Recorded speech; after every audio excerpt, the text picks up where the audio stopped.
leaping from building to building faster than I can follow. I push Amos as hard as I can, and he stumbles backward. He swings the pistol at me, but I'm already moving.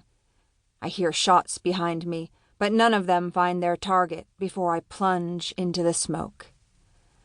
It's instantly hard to breathe. I clamp one of my hands over my mouth and nose, but the thick, bitter smoke slips between my fingers, and I start to cough.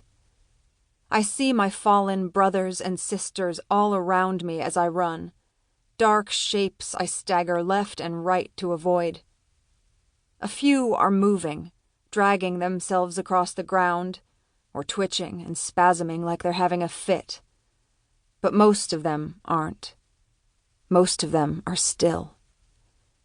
The West Barracks appear in front of me, their walls and flat roofs wreathed in acrid smoke. The gunfire is constant behind me, and with so many bullets flying through the air, it feels like a matter of time until the inevitable happens. As long as I unlock the cabins first, I don't care. I really don't.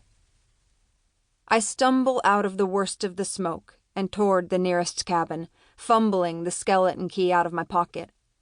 I grab the padlock hanging from the door, and there's a sizzling sound. I don't understand what has happened until pain explodes through me and I wrench my hand away. Most of my palm stays stuck to the metal lock. I fall to my knees, clutching my ruined left hand against my stomach, and a scream that doesn't sound human bursts out of my mouth. It's overwhelming.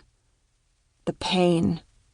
It feels like someone has pushed my hand into a jar of acid and is holding it there, and as my brain tries to process the agony, everything else fades away.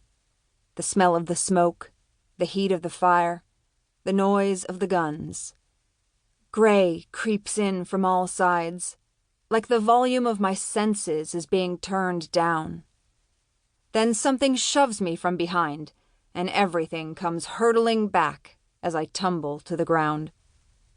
A government is standing over me, its face hidden behind its mask, the gaping muzzle of its gun pointing between my eyes. "Hands where I can see them!" It's a man's voice. "Show me your hands!" They tremble as I hold them up. "Please," I say, my voice a raw croak. "Children. There are children in these cabins. Please." "Shut up," he yells. "Not another word." "Please," I repeat. "In the cabins. You have to help them." The government glances at the buildings. My head is spinning and my stomach is churning, and I feel like I'm going to pass out from the pain screaming in my hand. But I force my eyes to stay open, force my reeling mind to focus on the dark figure above me. "Padlocks," I whisper, and hold out the skeleton key. "Please." My strength fails me. The government looks at the cabin, looks down at me, looks at the cabin. "Shit!" he shouts, then grabs the key from my hand and spins toward the door. I watch him grip the padlock with his gloved hand and slide the key into the lock. And I wonder for an awful moment whether this is all going to have been a waste of time, whether there are some locks that even a skeleton key can't open. Then the cylinder turns, and the padlock springs loose.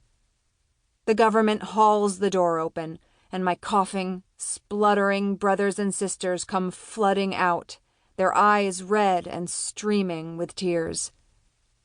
"Go to the front gate," I manage to croak. "Stay together. Put your hands up." At the back of the crowd, I see Honey, and I feel something in my chest that overwhelms the pain in my hand.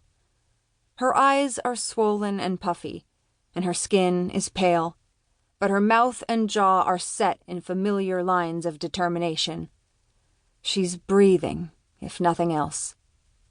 I wasn't sure she would be.